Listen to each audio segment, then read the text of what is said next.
तर पंकजा मुंडे आणि विनोद तावडे यांना राज्यसभेवर पाठवणार असल्याचे संकेत भाजप प्रदेशाध्यक्ष चंद्रशेखर बावनकुळेंनी दिले आहेत। यावर लवकरच अंतिम निर्णय केंद्रीय कार्यकारिणी घेईल असं चंद्रशेखर बावनकुळे म्हणतात।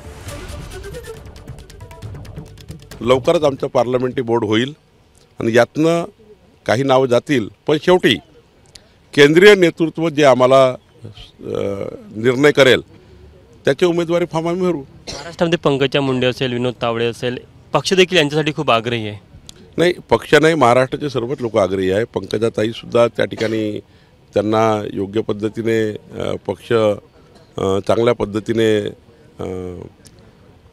पुढच्या काळात दिसेल आपल्याला की पंकजाताई आमच्या नेत्या आहेत, त्यांना योग्यच ठिकाणी त्या ठिकाणी पक्ष बसवेल। आताही त्या राष्ट्रीय मंत्री आहेत आणि त्यामुळे पंकजाताईबद्दल जाणीवपूर्वक काहीतरी मीडियाच्या माध्यमातून गैरसमज लोक करत राहतात, पण पंकजाताईला पक्ष योग्य पद्धतीने त्या नेत्या असल्यामुळं त्यांची दखल घेणारच आहे। एबीपी माझा, उघडा डोळे बघा नीट।